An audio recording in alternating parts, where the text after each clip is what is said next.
ന്യൂയോർക്കിൽ UN പൊതുസഭ ചേരാനിരിക്കെ ഫലസ്തീൻ വിഷയത്തിൽ നിർണായക ചർച്ചകൾക്ക് ഇന്ന് US നഗരി സാക്ഷിയാകും. President Donald Trump Arab Muslim നേതാക്കളെ തനിച്ചും കൂട്ടായും കാണുന്നുണ്ട്.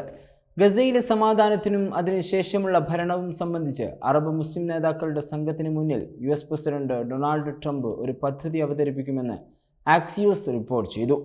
Saudi Arabia, UAE, Qatar, Egypt, Jordan, തുർക്കി, ഇന്തോനേഷ്യ, പാകിസ്ഥാൻ എന്നിവിടങ്ങളിൽ നിന്നുള്ള നേതാക്കൾ യോഗത്തിൽ പങ്കെടുക്കുമെന്ന് US അറബ് ഉദ്യോഗസ്ഥരെ ഉദ്ധരിച്ച് റിപ്പോർട്ടിൽ പറയുന്നു.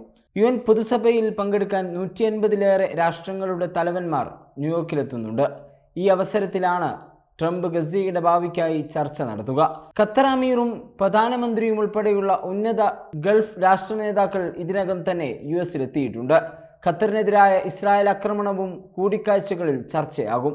ഇസ്രായേൽ ബന്ദികളെ മോചിപ്പിക്കുന്നതിനും ഏകപക്ഷീയമായ യുദ്ധം അവസാനിപ്പിക്കുന്നതിനും പുറമെ ഹമാസിന്റെ പങ്കാളിത്തമില്ലാതെ ഗസയിൽ നിന്ന് ഇസ്രായേലി പിൻവാങ്ങലും അവിടെ യുദ്ധാനന്തര ഭരണവും സംബന്ധിച്ച തത്വങ്ങൾ ട്രംപ് ചർച്ച ചെയ്യുമെന്നാണ് റിപ്പോർട്ടിലുള്ളത്. ഇസ്രായേലിന്റെ പിൻവാങ്ങൽ സാധ്യമാകുന്നതിനും പരിവർത്തനത്തിനും പുനർനിർമ്മാണത്തിനുമായി അറബ് മുസ്ലിം ധനസഹായം ഉറപ്പാക്കുന്നതിനും ഗസയിലേക്ക് സൈനികരെ അയക്കാൻ അറബ് മുസ്ലിം രാജ്യങ്ങൾ സമ്മതിക്കണമെന്ന് അമേരിക്ക ആഗ്രഹിക്കുന്നുവെന്ന് റിപ്പോർട്ട് കൂട്ടിച്ചേർത്തു.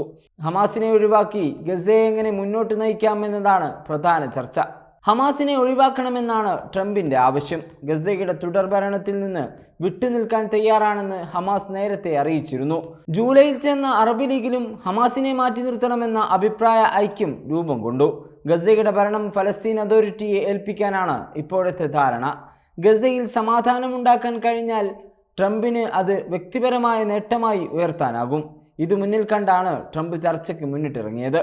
UN-ന്റെ നേതൃത്വത്തിലുള്ള അന്താരാഷ്ട്ര സ്ഥിരത സേനയെ ഗസയിലേക്ക് അയക്കാനാണ് നീക്കം. ഫ്രാൻസ്, ബ്രിട്ടൻ, കാനഡ, ഓസ്ട്രേലിയ എന്നീ രാജ്യങ്ങൾ ഫലസ്തീനെ അംഗീകരിക്കുന്ന സാഹചര്യത്തിൽ ഇത് എളുപ്പമാണെന്ന് ട്രംപ് കണക്ക് കൂട്ടുന്നു. അതേസമയം ബ്രിട്ടനും കാനഡയും ഓസ്ട്രേലിയയും പോർച്ചുഗലും ഫലസ്തീൻ അനുകൂല തീരുമാനം കൈക്കൊണ്ടതിന് പിന്നാലെ യുഫോൻ ശക്തിയായ ഫ്രാൻസും ഫലസ്തീനെ ഇന്ന് അംഗീകരിച്ചു.